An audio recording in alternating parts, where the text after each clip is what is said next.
Plan B ready আছে বললেন মমতা বন্দ্যোপাধ্যায়। শুনানিতে কমিশনের জোড়া ফুলটা হাতছাড়া হয়ে গেলে উনি অন্য ফুল দিয়ে ডিজাইন করে লোগো রেডি করে রেখেছেন। কি বলবেন? পদ্ম ফুলটা রাখেননি তো আবার? দেখুন, এইসব জোড়া ফুল গোটা ফুল চলতেই থাকবে। আজকে ফুল নিয়ে কি করবেন? পার্টির অফিস, পার্টির অ্যাকাউন্ট কিছুই তো নেই হাতে। আর যারা চালাবে এমএলএ এমপি থেকে কর্মী, তারাও নেই সঙ্গে। অস্তিত্ব রক্ষার লড়াই লড়ছেন, স্টেটমেন্ট দিয়ে যে কদিন চলে। মালদায় টাকার পাহাড়। এখনো পর্যন্ত মালদার এক ব্যবসায়ী, তৃণমূল ঘনিষ্ঠ ব্যবসায়ী, 2.5 crore এখনো পর্যন্ত সিজ হলো। বহু ব্যবসায়ী এরকম আছে, নেতারা টাকা তুলেছে, ওদের কাছে দিয়েছে, সেই সোর্সটা খুঁজে বার করা। সাধারণ মানুষ অনেকে জানেন, পুলিশ তো জানেই।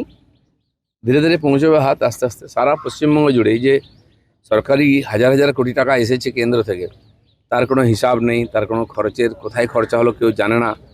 সমস্ত ডিপার্টমেন্টে সেই মানে ফান্ডই নেওয়া হতো যেটা লুট করা যাবে। তাহলে আমাদের পঞ্চায়েত বিভাগেও বহু ফান্ড আছে, তার কাজ করে হিসাব দিতে হবে বলে সে ফান্ডই নেওয়া হতো না। হাজার হাজার কোটি টাকা নিত না, কারণ কি? তা লুটতে পারবে না। সাধারণ মানুষের কাছে টাকাটা যাক, সে চিন্তা ছিল না।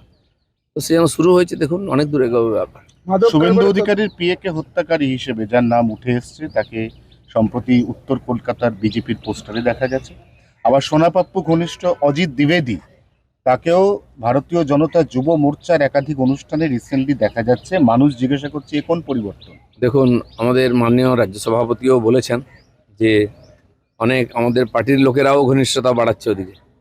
আমি জানি এখানে আশেপাশে বহু লোক আছে, কোটি কোটি টাকা নিয়ে ঘুরে বেড়াচ্ছে বিজেপিতে ঢোকার জন্য।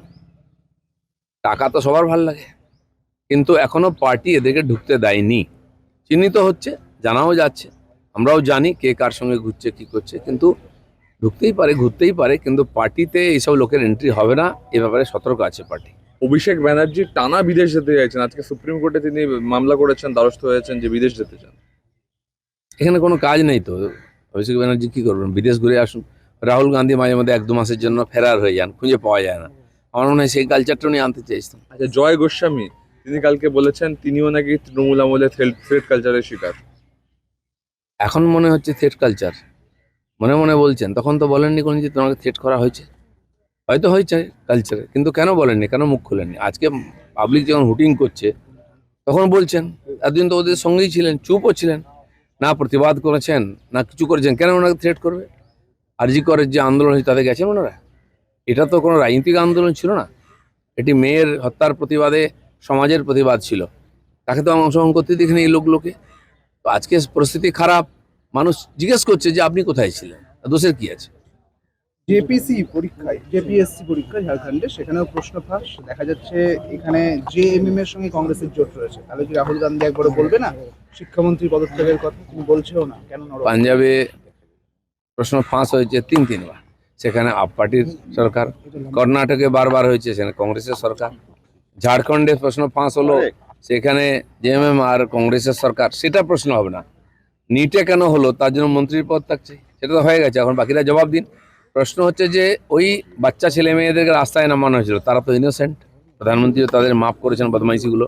কিন্তু যারা তাদেরকে অপারেট করেছে, তাদেরকে রাস্তায় নামিয়ে নাটক করেছে, সেই লোকগুলোকে জিজ্ঞেস করতে হবে, এবং সেই কটা লোককে খুঁজে বার করতে হবে, আইনের সামনে আনতে হবে, যারা এই ধরনের উৎপাত করেছে। মাদক কারবারের তদন্তে নেমে দক্ষিণ দিনাজপুরেও সেখানে বিপুল টাকার হদিশ মিলেছে। দেখুন, টাকা তো সব জায়গায় আছে, মাদক বলুন, সোনা পাচার, গরু পাচার, পাথর বালি থেকে আরম্ভ করে, এবং সোজাসুজি সরকারি প্রকল্পের টাকা লুট হয়েছে। আমরা জানি, তার জন্য উন্নয়ন হয়নি। আই পর্যন্ত বেরোতো না, এখন সবে বেরোতে আরম্ভ করেছে, প্রতিদিন দেখবেন এগুলো বেরোচ্ছে। পুলিশের কাছেও তথ্য আছে, তারা কিছু করতো না, ভয়ে চাপ ছিল বলে। শুরু হয়েছে, চলবে এখন। আচ্ছা, তসলিমা নাসরিন তিনি বলছেন যে মাদ্রাসাগুলো বন্ধ করে সেকুলার স্কুল করে দেওয়া হোক। আগে উনি এ ধরনের কথা বলেছেন, এখন তো তিনি এক আইন ইউসিসিরও সমর্থন করছেন। এই সরকার যে কাজ করছে তার সঙ্গে উনি একমত হয়েছেন, বঙ্গবাসী একমত হয়েছে, উনি একমত হয়েছেন। ভালো কথা, উনি ওনার মত পরিষ্কার করে বলেছেন। দলের শৃঙ্খলা রক্ষা কমিটি তোলাবাজ নেতা কর্মীদের নিয়ে কি ভাবছি? এদের তো মানুষের কাছে ভুল বার্তা যাচ্ছে। শৃঙ্খলা রক্ষা কমিটি এই জন্য আছে যে পার্টির শৃঙ্খলা কেউ ভেঙেছে কিনা, বাইরে কিছু করলে তার জন্য পুলিশ আছে, তারা দেখবে। আর আমাদেরও বক্তব্য যে আমাদের লোকেরা যদি এই ধরনের কোনো উল্টোপাল্টা কাজে যুক্ত হয়, সাধারণ মানুষের অধিকার আছে তার বিরুদ্ধে কমপ্লেন করা, পুলিশও কমপ্লেন করা, পার্টিকে জানানো, পার্টি তার ব্যবস্থা নেয়। অলরেডি 200-250 লোককে আমরা সাসপেন্ড করেছি এবং এই প্রক্রিয়া চলবে। দলে তৃণমূলের বেনিডাল আটকানো কিভাবে সম্ভব? না, পার্টির পুরো সিস্টেম আছে, যে কেউ কাউকে প্রধান আমাদের প্রেসিডেন্ট বলে দিয়েছেন কাউকে না হবে না, তো কাউকে আমরা জয়েন করাচ্ছি না। হাজার হাজার লোক আসছে পার্টিতে জয়েন করার জন্য, না হয়নি কোথাও। বাংলার রাজনৈতিক চেতনার মজ্জায় মজ্জায় দুর্নীতি, এই অবস্থায় নেতাকর্মীদের বাঁচিয়ে রাখবেন কি? বিজেপি সারা ভারতবর্ষে ক্ষমতায় এসছে, সব জায়গায় দুর্নীতি ছিল, বড় নেতারা জেলে গেছেন, কিন্তু বিজেপি ডুবে গেছে বা দুর্নীতিতে নিমজ্জিত হয়ে গেছে এটা কেউ বলতে পারবে না। এটা ঠিকই যে একটা বিশেষ পরিস্থিতির ভিতর দিয়ে আমরা যাচ্ছি, এই সংক্রমণ কাল, এই সময়টা পার করাতে হবে। তার জন্য পার্টি বিভিন্ন স্তরে বৈঠক নিচ্ছে, কমিটি তৈরি করেছে, বিধায়কদের নিয়মিত মিটিং হচ্ছে, মন্ত্রীদের মিটিং হচ্ছে, জেলা স্তরে প্রদেশ স্তরে যারা নেতা আছেন তাদের মিটিং হচ্ছে, একদম নিচের স্তর পর্যন্ত প্রশিক্ষণবর্গ হয়ে গেল আমাদের। এক একটা মণ্ডলীতে 150 সংখ্যার লক্ষ লক্ষ কার্যকর্তাকে যারা পার্টিতে নেতৃত্ব দিচ্ছেন তাদের নিয়মিত প্রশিক্ষণ এবং তাদের উপরে নজরদারিও চলছে। প্রত্যেক পার্টিতে কিছু ভালো মন্দ লোক থাকে, কিছু উল্টাপাল্টা হয়ে যায়, খারাপ 2-4টা লোক হয়ে যায়, কিন্তু এটা দিয়ে বিজেপিকে চেনা যায় না।